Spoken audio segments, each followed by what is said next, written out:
Hello, welcome to my channel. In this video, I'm going to be doing my nails and I'm going to be trying tapered duck nails. And I actually got this idea from somebody else and I have them linked below. So yeah, to do this, all I did was like cut a coffin tip and then glue it, upside down with the bottom of the tip facing up. And I just glued that onto a regular square nail. And that's pretty much how I did it. I didn't do anything special to achieve it or anything like that. I don't have any duck tips, so yeah, I just kind of DIY'd it, I guess. And I'm gonna be adhering my tips on with a base coat, and I used Rosalind's base coat. And I'm adhering them with a base coat because for me it's like my glue sometimes works and sometimes doesn't, and it's just annoying, so why deal with it? So I'm using Secret Hydrator and 2 layers of Young Nails Protein Bond, and that's pretty much how I prep my nails. This is minus my cuticle cleaning. Like, I push back my cuticles and then I use a needle bit usually to clean off the dead skin, and then I cut the cuticles. It depends. I usually cut my cuticles, but when I'm doing my sister's nails, I typically skip that part just because, like, I'm not that careful and she bleeds really easily, and like I could like accidentally cut too far on my nail and I won't bleed, but with her, she won't stop bleeding. So I just don't cut her cuticles anymore. I feel like that's the best, safest option. And yeah, this is pretty much how I prep my nails. I don't do much, and they have a tendency to pop off, like not straight up pop off, but like they'll come off if you like hit them. And I know some nails don't do that. So I don't know how to make my retention better, because I want to make it so where every time I do my sister's nails, I can just do fill-ins on her, because I feel like doing soak-offs is making it like so her nails are so thin. So yeah, let me know if y'all have any tips on prep. I am gonna try Carlash primer, because one of my favorite nail artists uses that. Then there's a bunch of other stuff that some of my favorite nail techs and nail artists use that I want to try out, but Carlash monomer is at the top of the list. Not monomer, primer. I keep saying monomer in my head, so yeah. Anyways, after I get my primer on, I'm putting a thin layer, the thinnest layer that I can, of Rosalind's clear acrylic. And you want to put a very thin layer, because I feel like if you put it too thick of a layer of this, it's gonna like make it so your nails have a better chance of lifting or coming off. So just make sure this layer is thin as you can possibly get it, to where it should be so thin that when you put it on the nail, it doesn't look like there's acrylic there. Like, that's how thin it should be. So yeah, I'm just doing that. I'm gonna let the rest of this play out, and then we're gonna get into the fun part of application.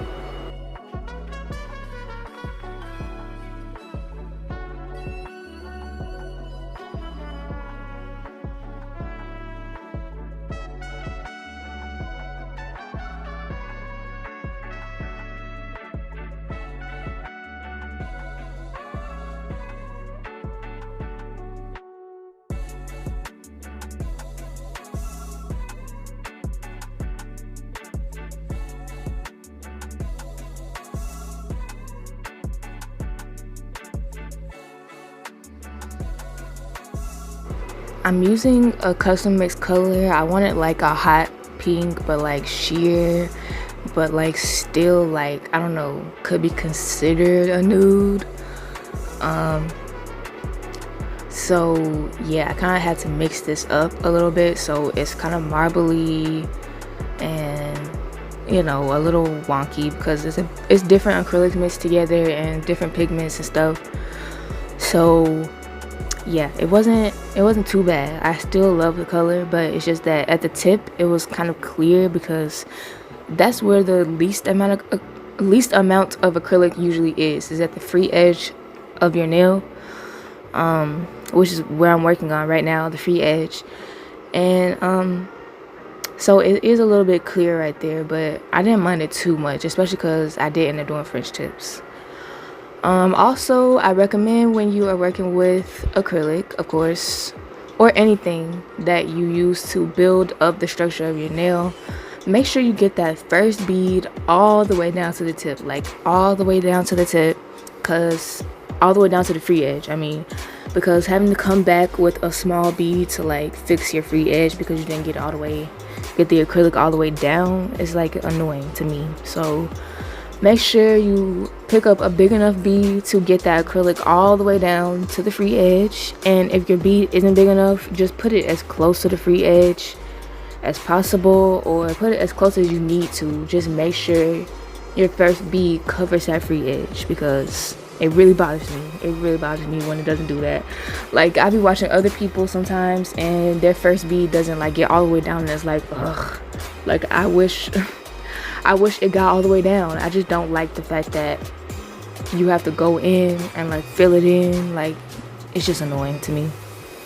But anyway, I'm just building up this nail slowly. I'm using the however many beads that I need method when it comes to these nails. When it comes to any nails that I do, I don't use a specific like 3 bead, 2 bead method anymore. I used to try to do that a lot, but it's like, first of all, my brush isn't big enough, and I do long nails. And second of all, it's just harder to do. It's harder to stick to like the 3 bead method, in my opinion, especially because like sometimes I miss spots, like during application. Sometimes I miss spots. I have to go in with more beads, so I just do however many beads that I need to do until the nail is smooth and has a nice apex and a nice structure overall.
I always make sure that I check around the nail at all angles and make sure I get any gaps that I forgot to put the acrylic in, because when you are done laying your acrylic and it's time to file and you notice like gaps where it will mess up your nail if you started filing, like if you leave a gap and you have to file down like all the way down to make the nail smooth, your nails might end up, being too thin. Just make sure you have your nails all, the acrylic all over the tip, all over the free edge, and make sure that there's no holes or spots where you didn't put acrylic, because it's really annoying. So now I'm using this monomer that I got from Temu, and it says EMA monomer, so I'm trusting it, y'all. Even though it's from Temu, I don't ever trust like cheaper monomers from like Temu or Shein and stuff like that. And if y'all didn't know, Shein sells monomer. Like, Shein does everything now at this point. And they can have like hair gel, like, but the thing is they have eco styler gel. I don't know how much, like, I know it's $5.99 on Amazon. I don't know how much it is anywhere else, but on Shein it's like $20 for a tiny jar that you could get for $6 on Amazon. Just don't buy that from Shein, y'all. Somebody bought it and said it was overpriced. Like, oh girl, of course it's overpriced. You looked at the price and bought it. Like, just make sure you check, y'all. I be comparing prices on different websites all the time. Like, I see something that I like, I go and compare prices, because yeah, it makes no sense that it's $20 on Shein. That is a rip-off. But anyways, I'm gonna let the rest of this application play out, and I'll pop back in if I have anything else. Oh wait, the monomer. This monomer is okay. It's just not as smooth as the monomer that I'm used to using. I don't think I'm gonna stick with this monomer from Temu, but it was alright, I guess. I love how my thumbnail came out. My thumbnail, I was using the last bit of my regular monomer that I use, which will be linked below. And it came out so smooth, the application. So I'm just like comparing that to my other nails. Like, yeah, my other nails just didn't come out as smooth. Like, it wasn't, the acrylic wasn't any hard to work with or anything. It just didn't come out as smooth. So I am gonna be sticking with my regular monomer. And also I would like some tips on when I'm wiping my brush on my towel. My towel always moves, especially when I'm doing somebody else's nails. Like, the towels and stuff that I have that I'm wiping my brush on, they always end up moving slightly while I'm wiping my brush, and then they end up falling on the floor. And it's like annoying, like very annoying and upsetting, because the towels usually have like monomer and acrylic all over them. So I don't know, like, if I'm wiping my brush too hard, but I have to wipe my brush hard. The thing is, I have to, because I have to get the acrylic off. I'm not gonna leave acrylic all over my brush and get it gunked in my brush. So y'all let me know, like, why that's happening. Like, do I just need to put a bigger towel? Like, I don't know, because when I'm watching other people do their nails, like, their towels just stay where they put them, like, and they just wipe their brush, and I'm like, oh, okay. But anyway, I'm gonna let the rest of this play out. I promise I will this time. Now I'm gonna stop talking, so y'all enjoy.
Here is how application turned out on all of my nails, and I love this application, especially using my non-dominant hand. Usually my application turns out like bad, but yeah, as you can see here, I was gonna do like some airbrush type of design, but I ended up completely scrapping that because I just didn't like the way that the airbrush looks. I couldn't blend it right, and I don't have an airbrush, so yeah, I decided to do a different design, something that I wanted to do in the first place. I don't know why I did airbrush in the first place. Like, I wanted to do this. Like, I really wanted to do this. So I'm gonna be drawing V Frenches on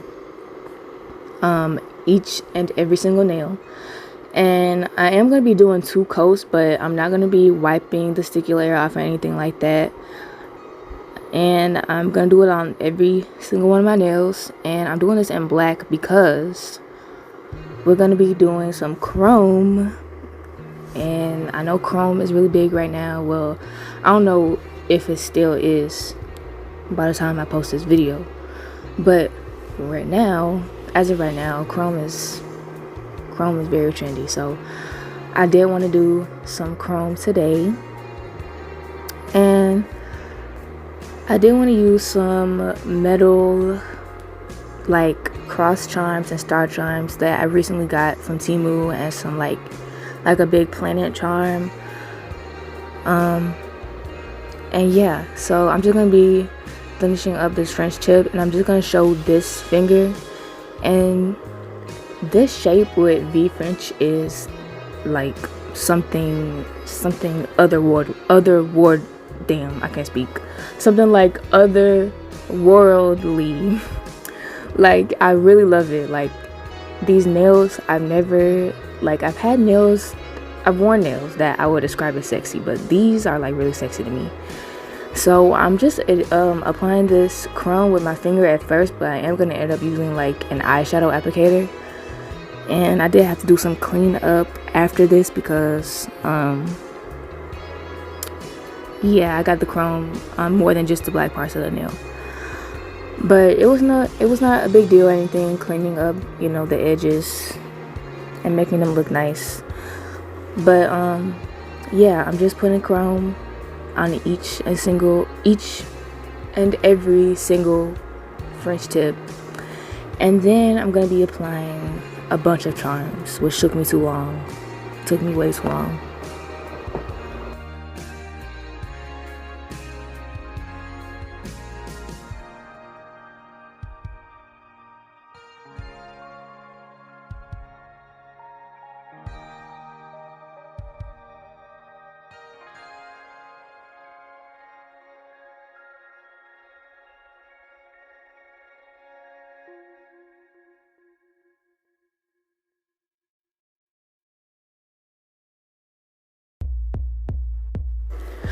So now it's time to put on all these charms, and to do this I'm using Macart rhinestone glue, and I'm just putting like a very decent amount of that to hold these charms down.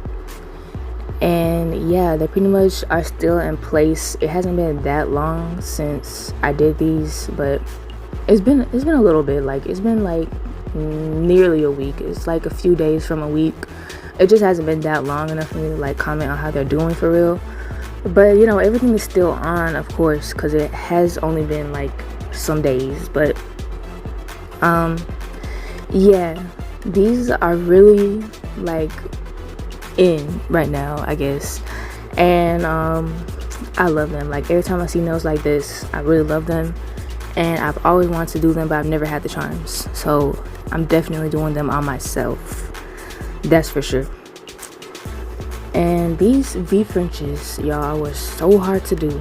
I just don't recommend doing V Frenches with your non-dominant hand. I just don't recommend it. I just don't.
I am applying these little caviar beads to my nails. And I'm doing caviar beads because I don't have like those specific metal, those round metal like ball charms. I don't I don't know what they're called. They're like pearls but metal. And I don't have any of those. If I did, I would have used them for sure. But I do have these caviar beads, and some of them are different sizes, so I thought that would do.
So after spending like 40 years putting these on, I'm gonna top coat the nails, and I do top coat the caviar beads because it does help them keep them in place. And top coating these metal charms, like if you do that by accident, it doesn't really change the look all that much, so don't worry about accidentally top coating these. But anyway, after that, the nails are all done, and I'm gonna have some reveal shots at the end and some sunshine shots. I'm saying it slowly because I know I'm gonna mess it up if I don't. And yeah, I'm gonna put those at the end, of course. And I hope y'all like these nails, and let me know what y'all think of this tapered duck shape. I'm not a fan of duck nails like at all. Like every time I see them, I'm like, okay, they're cute, but like the shape, but I like specific duck nails, like subtle duck nails, and these right here, yes. And like even if they're not subtle but long, yes, I like those. But yeah, I hope y'all like these nails, and if y'all did, leave a comment, leave a like, and subscribe, or whatever you want to do to show some support. And my Instagram and TikTok is linked below, and everything I use is linked below. And thank you for watching. Hope to see you next time.